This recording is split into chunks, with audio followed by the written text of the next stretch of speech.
Presiden Prabowo selaku Ketua Umum Gerindra kembali melakukan tes ombak untuk mendapatkan reaksi masyarakat terkait usulannya sejak 2005 hingga sekarang, yaitu pilkada dilakukan pemilihan langsung oleh DPRD, baik tingkat provinsi maupun kabupaten kota.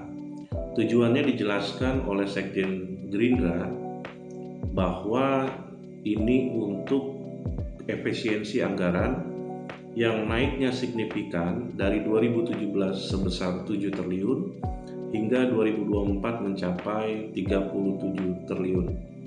Selain itu juga menurut Sekjen Gerindra bahwa ini memberi kesempatan kepada paslon atau pasangan calon yang minim biaya, yang tidak mempunyai modal kapital untuk bisa mengikuti pilkada, sehingga tidak dibayang-bayangi oleh politik berbiaya mahal dalam hal sosialisasi hingga pemilihan.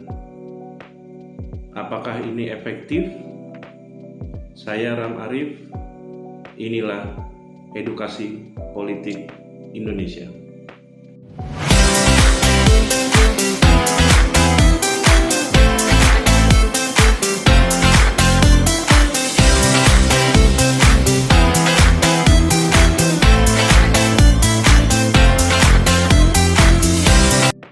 Tata kelola kepartaian dewasa ini masih bersifat kepemilikan saham atau dinasti, atau hanya dikuasai oleh segelintir elit. Sehingga apapun kebijakan dan keputusan partai, baik kepengurusan maupun anggota dewan itu patuh dan tegak lurus terhadap keputusan elit partai, sehingga kepartaian ini hanya bersifat seperti kendaraan bis atau kereta api, sehingga menuruti hanya kepada supir, hanya kepada masinis, atau hanya kepada pilot. Padahal partai politik itu harus bersifat demokrasi, karena kita bisa menilai sebuah partai politik yang didasari atas demokrasi tentunya memiliki mekanisme partai yang juga demokrasi. Kalau memang elit partai itu menguasai dan cenderung untuk menguasai dalam jangka waktu panjang, berarti partai ini bukan lagi partai rakyat, sehingga tidak lagi bersifat untuk melakukan pembelaan atau mendukung terhadap tujuan-tujuan harapan daripada rakyat atau masyarakat. Yang kedua, kebanyakan partai politik saat ini itu masih bersifat atau berpegang kepada sentralisasi, bukan desentralisasi. Sehingga sekali lagi kewenangan itu masih dipegang oleh Dewan Pimpinan Pusat.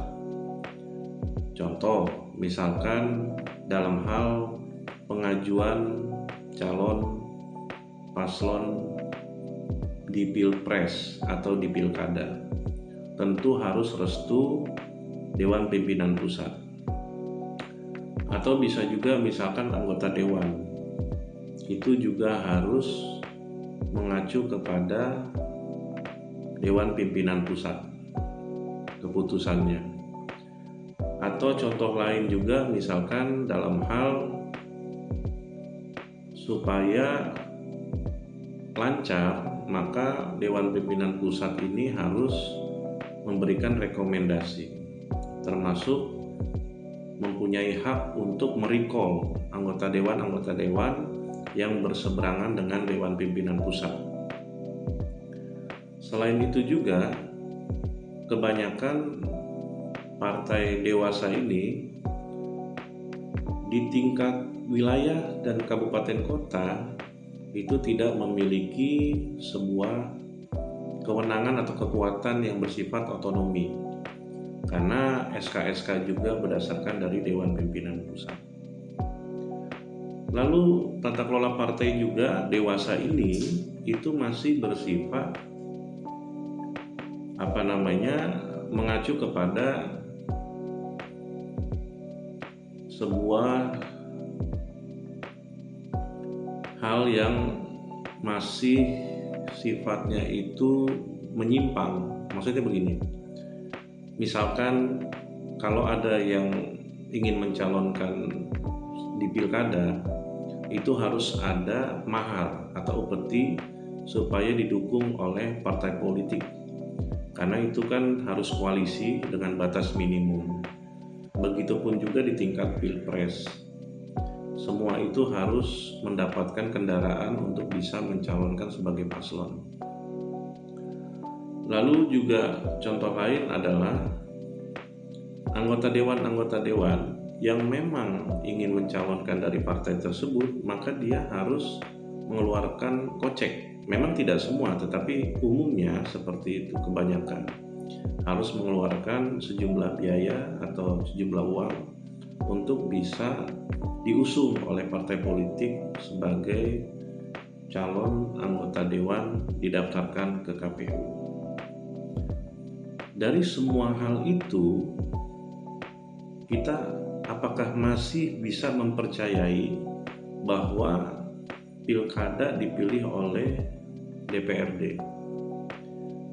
Dengan semua itu, apakah rakyat bisa percaya secara umum untuk diserahkan kepada DPRD? Yang DPRD-nya juga itu harus mematuhi arahan dari DPP, tadi sentralisasi. Anggota dewan itu juga harus mendukung apapun paslon yang ditetapkan oleh DPP, yang sejalan, yang dekat, atau bisa juga yang memberikan mahar lebih besar. Nah, dari semua itu tentunya tata kelola partai kita ini masih bersifat tidak berpijak pada kedaulatan rakyat. Sedangkan dengan adanya demokrasi seperti ini praktiknya, kedaulatan rakyat itu sudah tidak lagi ada. Ketika masyarakat memilih wakilnya dan kemudian duduk di parlemen di berbagai jenjang, lalu wakil-wakil itu setelah duduk, maka dia lebih banyak patuh terhadap partai atau elit partai. Masyarakat ditinggal setelah 5 tahun, baru mereka kebanyakan baru kembali lagi. Reses pun tidak efektif karena tidak menyeluruh, hanya dipilih-pilih yang memang merupakan kepanjangan dari partainya. Selain itu juga kita melihat bahwa praktik-praktik di pemilu umumnya itu masih berpijak pada transaksi politik berupa transaksi uang. Praktik ini sudah lama dan tidak adanya partai politik itu untuk berusaha melakukan fungsinya sebagai edukasi politik agar masyarakat diberikan pemahaman bahwa dengan adanya transaksi uang tersebut maka ini bisa merugikan. Kenapa? Karena calon anggota dewan yang bersifat pemilik modal atau yang memiliki modal, bukan modal sosial, itu bisa jadi menjadi anggota dewan. Atau misalkan kepala daerah atau paslon untuk pilkada mencalonkan, kemudian bertarung, memiliki modal yang sungguh besar. Dengan adanya serangan fajar di tikungan terakhir, bisa memenangkan pilkada. Nah, bagaimana posisi kedaulatan rakyatnya? Rakyat hanya dijadikan sebagai objek politik. Rakyat hanya dijadikan komoditas suara. Rakyat hanya dijadikan kepentingan saat di pemilu saja. Lalu kalau misalkan pilkada dipilih oleh DPRD, itu makin memperkuat bahwa kedaulatan rakyat benar-benar hilang, karena rakyat tidak bisa memberhentikan anggota dewan yang sudah duduk di parlemen. Rakyat tidak bisa memberhentikan kepala daerah atau presiden ketika sudah menjabat. Rakyat tidak bisa melakukan koreksi terhadap semua kebijakan, dan pemerintah berjalan kebanyakan tanpa keterlibatan dari masyarakat. Dari semua itu kita dapat mencerna secara nalar kita dengan tata kelola partai, kemudian dengan sistem pemilu praktiknya seperti ini. Lalu masyarakat dituntut untuk tidak memiliki hak suara memilih paslon pilkada. Sebenarnya itu bagus, tapi kalau sistemnya masih seperti ini, itu belum tepat waktunya. Seharusnya pemerintah sebagai pelayan rakyat, perpanjangan rakyat untuk menjalankan roda pemerintahan, untuk negara ini berjalan, harusnya betul-betul melakukan edukasi terhadap masyarakat, melakukan edukasi juga arahan kepada partai politik untuk betul-betul melakukan tata kelola partai yang menghilangkan segala bentuk politik uang dan betul-betul memproduksi orang-orang yang memiliki kemampuan sebagai anggota dewan atau paslon dalam pilkada atau pilpres. Kenyataannya kan berbeda jauh. Nah, kemudian juga harusnya pemerintah mendorong partai politik untuk membenahi kepengurusannya, membenahi kualitas SDM partainya. Dengan begitu, mekanisme partainya diperbaharui, dibenahi, jangan lagi desentralisasi, maksudnya jangan lagi sentralisasi, tetapi harus desentralisasi, dan juga harus berpijak kepada kedaulatan rakyat. Partai politik juga harus menegaskan kepada pengurus partainya di tingkat level apapun untuk menghindari politik uang. Dengan perbaikan-perbaikan itu dalam tata kelola partai, masyarakat atau rakyat mungkin bisa percaya. Kemudian pemerintah juga membenahi sistem pemilu kita. Sistem pemilu di sini, kalau memang alasannya untuk efisiensi anggaran yang sebegitu besar kenaikannya, kenapa enggak pemerintah mencari solusi? Apa? Misalkan katakanlah perkembangan teknologi ini kan sudah luar biasa. Dengan menggunakan AI, dengan menggunakan blockchain, dengan menggunakan teknologi IT, dengan teknologi komunikasi, pemilihan bisa menjadi lebih efektif. Bukannya dengan alasan efisiensi biaya, terus kemudian lalu memangkas kedaulatan rakyat, sehingga rakyat tidak lagi bisa memilih paslon pilkada. Tidak ada relevansinya sama sekali. Benar menghilangkan efisiensi anggarannya, terpotong dengan cepat. Tetapi apakah kepercayaan masyarakat ini, sedangkan kondisinya dalam politik demokrasi kita, masyarakat kita itu sejak lama diberikan pelajaran-pelajaran atau pembodohan yang dilakukan oleh elit partai atau pengurus partai dengan meninabobokan akal sehatnya, dengan memberikan uang dalam transaksi politik saat pemilu, jual beli suara. Dengan kondisi yang seperti itu, masyarakat kita akhirnya setiap 5 tahun sekali itu mengharapkan untuk mendapatkan uang.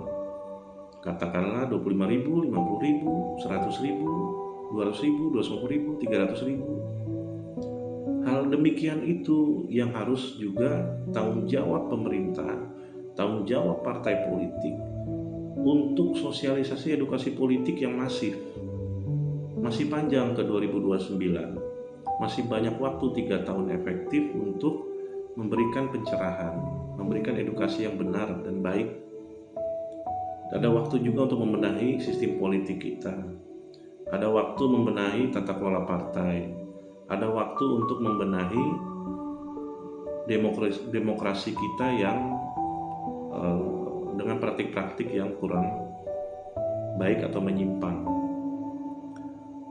Harusnya konsentrasi pemerintah itu ke hal-hal tersebut. Apakah akhirnya kita bertanya-tanya sebagai masyarakat itu, kenapa kok harus dipilihnya oleh anggota dewan? Sedangkan anggota dewan kebanyakannya menggunakan uang untuk membeli suara di masyarakat, di rakyat. Dengan merendahkan rakyat, dengan merendahkan masyarakat, hanya dikasih uang sejumlah itu untuk memberikan suaranya. Kesejahteraan masyarakat yang belum diperhatikan, sehingga kondisi ekonomi sulit. Akhirnya pada saat pemilu mau menerima uang-uang tersebut. Ini kan namanya pembodohan. Sedangkan di tujuan cita-cita negara Republik Indonesia dalam pembukaan UUD 45 jelas mencerdaskan kehidupan bangsa. Jelas hampir kebanyakan partai politik itu melanggar pembukaan UUD 45, yaitu cita-cita negara, salah satunya mencerdaskan kehidupan bangsa. Ini menjadi sebuah hal yang tidak remeh gitu loh. Ini sangat penting. Jadi pola pikirnya itu jangan hanya untuk kepentingan kelompok-kelompok saja, agar berkuasa, koalisinya berkuasa bareng-bareng, mempertahankan kekuasaan, lalu masyarakat bertubi-tubi ditindas, bertubi-tubi dihancurkan, bertubi-tubi direndahkan. Semurah itukah rakyat kita? Semurah itukah masyarakat? Hal ini yang perlunya dipikirkan oleh partai politik, oleh pemerintah. Jangan lagi memberikan ide-ide yang justru itu membuat kita menjadi, kok begini ya pemerintah, kok begini ya partai politik. Kalau memang tidak menyadari betapa bahayanya sistem seperti ini, hanya melanggengkan kekuasaan kelompok, koalisi partai, kemudian mempertahankan bisnisnya masing-masing dengan kekuasaan, kemudian juga hanya bertindak untuk kepentingan kelompok tadi dengan alasan ini kan untuk negara, ini kan untuk masyarakat. Coba kita telah satu-satu. Apa sih itu negara? Negara itu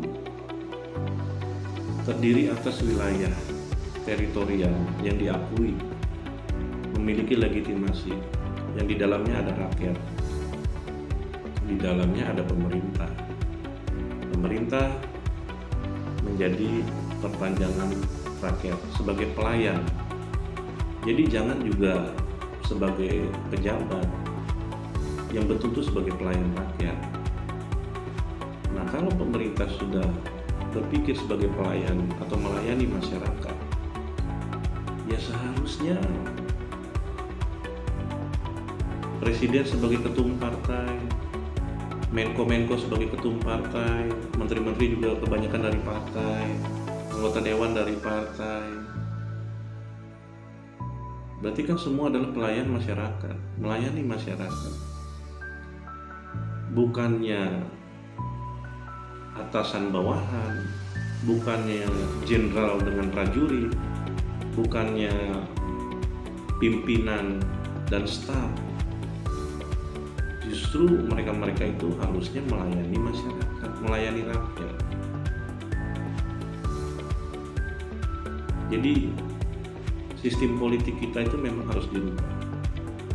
Kalau misalkan begitu alasan pilkada dipilih oleh anggota dewan, saya rasa masih ada masyarakat kita yang berpikir, banyak yang juga yang berpikir ini betul-betul keterlaluan. Betul-betul keterlaluan. Jadi cobalah dibenahi dulu tata kelola partai, dibenahi dulu sistem demokrasi kita yang menyimpang banyak praktik-praktiknya, dibenahi dulu sistem pemilu kita. Efisiensi itu tidak hanya dengan begitu caranya, tetapi harus dengan menggunakan teknologi atau metode-metode pemilihan yang sifatnya tidak mahal dan menjaga kerahasiaan juga. Tidak bisa dicurangi, tidak bisa dilakukan money politik. Teknologi satu-satunya cara untuk efisiensi tersebut. Masih ada waktu 3 tahun untuk bisa memperbaiki itu, membuat. Lalu apa gunanya kita misalkan punya teknologi, punya orang-orang pintar di IT, kemudian negara atau pemerintah ini tidak mampu untuk membuat sistem seperti itu. Bisa berdasarkan sidik jari, bisa berdasarkan pengenalan wajah, bisa berdasarkan pengenalan mata, kornea, untuk melakukan pencoblosan. Itu bisa dilakukan. 3 tahun cukup untuk mengembangkan teknologi seperti itu. Hanya dengan HP bisa. Pengawasannya dengan audit digital, dengan pengawasan yang super ketat, dengan metode blockchain sehingga tidak bisa tertukar atau diacak-acak oleh ahli-ahli digital untuk merubah suara. Semuanya berdasarkan blockchain, itu bisa. Dan tidak sampai 37 triliun untuk membuat itu. Jadi cobalah pemerintah berpikir lebih jauh ke depan ketimbang memikirkan hanya untuk mengatur negara ini dengan kepentingan pribadi dan kelompok. Jadi akan banyak yang tidak setuju dengan hal-hal seperti itu. Sudah banyak saatnya kita semua ini berpijak kepada kedaulatan rakyat. Presiden diberikan mandat secara langsung dari masyarakat. Tentunya harus mendengar suara-suara dari masyarakat, dari rakyat. Kalau masih ada satu saja yang menolak untuk diadakan pilkada oleh DPRD, maka Presiden harus mendukung satu suara itu di masyarakat. Itu bentuk penghargaan dan bentuk kesadaran bahwa Presiden pun hanya sebagai pelayan dari masyarakat, walaupun memiliki kekuasaan pemerintahan dan negara.